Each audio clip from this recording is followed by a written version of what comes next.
School में था तो मेरे पापा ने वो प्रोजेक्ट बेसमेंट में शुरू किया था जिसके बारे में वो बात करते थे। उन्होंने कभी बताया नहीं था कि वो प्रोजेक्ट आखिर था क्या, बस इतना ही कि वो बिजनेस के लिए था और नीचे जो भी होता था वो गुप्त रहता था। वो सबके लिए गुप्त था सिवाय उनके। उन्होंने तो बेसमेंट को साउंड प्रूफ भी करवा दिया था। उन्होंने कहा कि जो काम वो कर रहे थे उसे सीक्रेट रहना जरूरी था। मैंने ज्यादा नहीं सोचा उसके बारे में। मेरे स्कूल के लड़के बहुत ही किंकी और विचित्र अश्लीलता में इंटरेस्ट रखते थे। वीडियोस जैसे कि 2 लड़कियां और एक कुक, घटिया पॉर्न साइट्स पर टाइम बिताना और ये सब बकवास ढूंढना कोई असामान्य बात नहीं थी। मैंने कभी भी बहुत ज्यादा टाइम इंटरनेट पे बिताया भी नहीं था। ज्यादा से ज्यादा मैं NBA हाइलाइट्स देख लेता था, पर और कुछ खास नहीं। सोशल मीडिया साइट्स पे कभी इंटरेस्ट ही नहीं आया और जो वाहियात चीजें मेरे दोस्त देखते थे उसमें तो कभी भी नहीं। एक दिन हम लोग लंच टेबल पर बैठे थे। मेरे दोस्त बात कर रहे थे कि पोर्नोग्राफी में लेटेस्ट क्या चल रहा है। एज यूजुअल मैं बाहर देखने लगा जब उन लोगों ने ये बातें शुरू की। फिर एक दोस्त केविन ने डिस्कस करना शुरू किया डार्क वेब के बारे में, और जब उसने मेंशन किया तो सब किंकी चीजों में कंपैरिजन शुरू हो गया।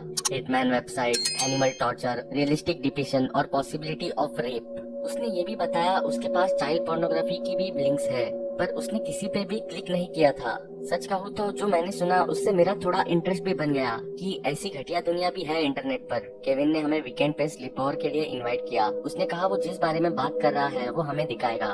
हम सबने स्टे ओवर के लिए हाँ कह दिया। जैसे ही उसने हमें डार्क वेब की तरफ नेविगेट किया, मैंने देखा कि वो सच बोल रहा था। उसने जो भी अश्लील चीजों के बारे में बताया था हमने उनके लिंक्स देखे। तभी उसने एक रैंडम लिंक देखा जिसकी वजह से उसकी क्यूरियोसिटी और बढ़ गई। क्या कहते हो, क्या इसे देखा जाए? मैंने कुछ नहीं कहा और सारे लड़कों ने हाँ कहा। और फिर केविन ने उस लिंक पे क्लिक किया और स्क्रीन पे एक काउंटडाउन चल गया।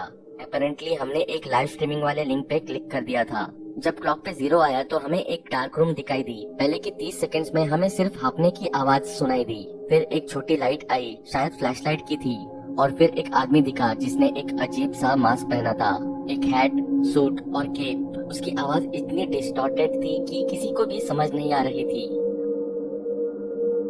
Good evening everyone, thank you all for joining us. आप मुझे हॉमकिंस बुला सकते हैं।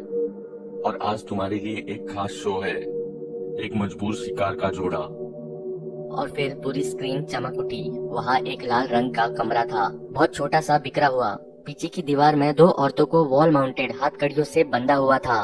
दोनों ने कुछ नहीं पहना हुआ था। एक औरत मोटी थी और दूसरी बहुत फिट। वो एक स्टीरियोटिपिकल जेल सा लग रहा था, जैसे हॉरर फिल्म्स में होता है वैसे। पर हमने रियलाइज किया कि ये कोई मूवी नहीं थी। हॉकिंस मोटी वाली औरत के पास पहुंचा। ओ, तुम एक बदसूरत गंदी औरत हो। तुम जैसी बदसूरत औरतों का कोई हक नहीं बनता कि तुम सुंदर औरतों के साथ जियो। फिर उसने दूसरी तरफ सुंदर औरत को देखा। क्या मैंने ठीक कहा? हाँ। उसने कुछ नहीं कहा। मैंने तुम्हारे लिए कुछ स्पेशल प्लान किया है, पर अभी हम बदसूरत औरत के साथ डील करेंगे। मैं और मेरे दोस्त थोड़ा बेचैन हो गए थे कि आगे क्या होने वाला है। बगीचे वाली कैची, हॉकिंस चिल्लाया।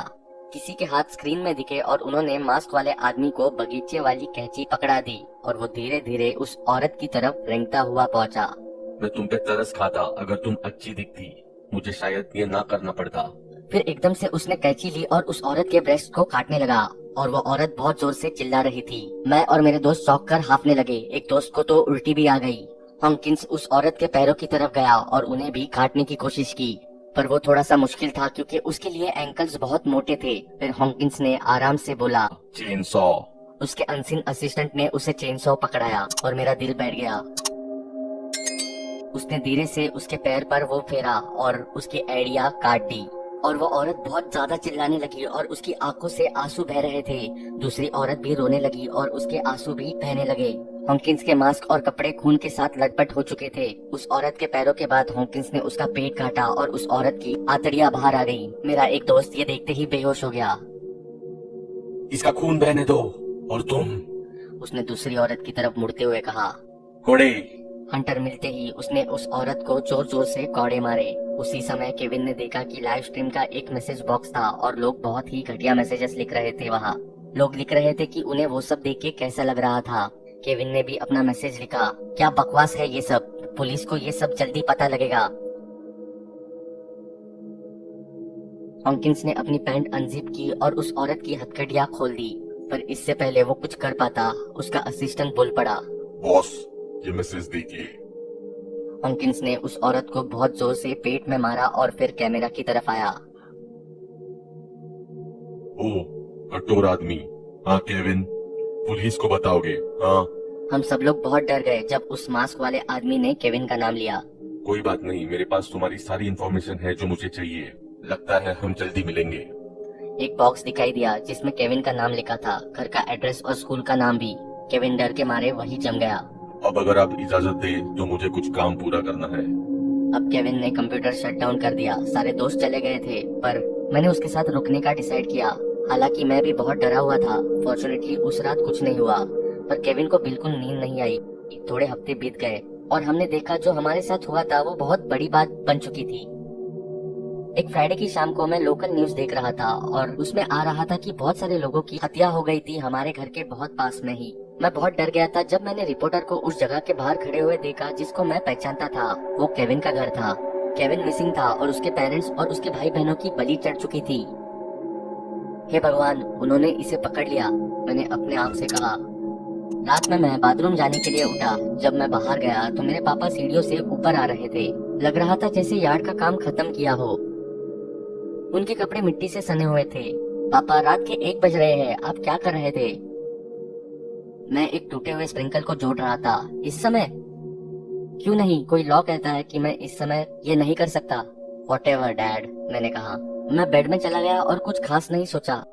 अगली दोपहर मेरे पापा कुछ काम से बाहर गए थे। उस समय मैंने सोचा कि कुछ शरारत करता हूँ और जाके बेसमेंट देखता हूँ। पता नहीं मैंने क्यों उसी समय डिसाइड किया कि मुझे वो देखना चाहिए। वैसे मैं ऐसा जिद्दी टाइप का नहीं हूँ, पर भाड़ में जाए, मैं देखना चाहता था कि आखिर बेसमेंट में ऐसा क्या है। मैं सीढ़ियों से नीचे गया और लाइट्स का स्विच ऑन किया। अभी तक बेसमेंट वैसा ही लग रहा था जैसे मैंने आखिरी बार देखा था। और फिर मैंने सीढ़ियों के पीछे देखा और कुछ ऐसा दिखाई पड़ा जो पहले तो बिल्कुल नहीं था। एक दरवाजा। मैंने दरवाजा खोला और वहाँ की लाइट अपने आप जल गई। जो मैंने वहाँ देखा, मेरे रोंगटे खड़े हो गए। उस रूम में रेड पेंट किया था और वॉल से माउंट हुई हथकड़ियाँ थी। ये कमरा बिल्कुल वैसे लग रहा था जैसे मैंने कुछ हफ्ते पहले उस लाइव स्ट्रीम में देखा था। एक कोने में खून से लटपट पड़ी गार्डन वाली कैंची भी थी और चेन सॉ भी। दरवाजे के साथ वाली दीवार पे एक कंप्यूटर पड़ा था वेबकैम के साथ। उसके साथ में एक भयंकर सा दिखने वाला मास्क पड़ा था जिसको मैंने देखते ही पहचान लिया कि वो वही मास्क है जो हॉकिंस ने पहना था। मैंने सुना मेरे पापा चिल्ला रहे थे जब उन्होंने बेसमेंट का दरवाजा खोला देखा। वो मुझे गालियां देते हुए नीचे आए और अपने ट्रैक्स में रुक गए। उन्होंने मुझे सीक्रेट रूम की एंट्री पे मास्क के साथ खड़ा हुआ देखा।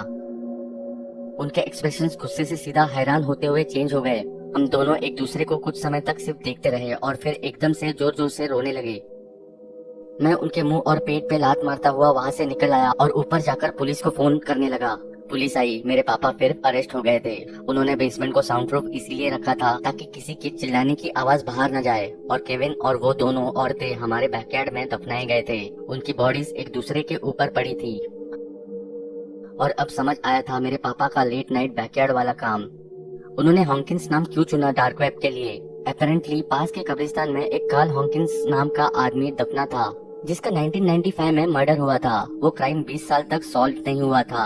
मेरे पापा ने उसका मर्डर भी कन्फेस किया और जब उस वारदात के डीएनए सैंपल्स की जांच हुई तो वो मैच हो गए। हॉकिंस नाम उन्होंने इसीलिए रखा क्योंकि वो उनका पहला मर्डर था और पहला मर्डर या कोई भी पहली चीज हमेशा हमें याद रहती है, ऐसा उनका मानना था।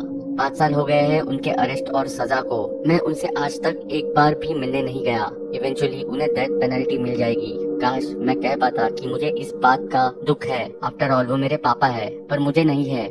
मैं विश्वास नहीं कर सकता कि जिस इंसान ने मुझे पाल पोस कर बड़ा किया वो एक राक्षस से भी बदतर था। मैं हमेशा सोचता था कि वो एक आस्लोन के पक्के रिस्पेक्टेड आदमी थे।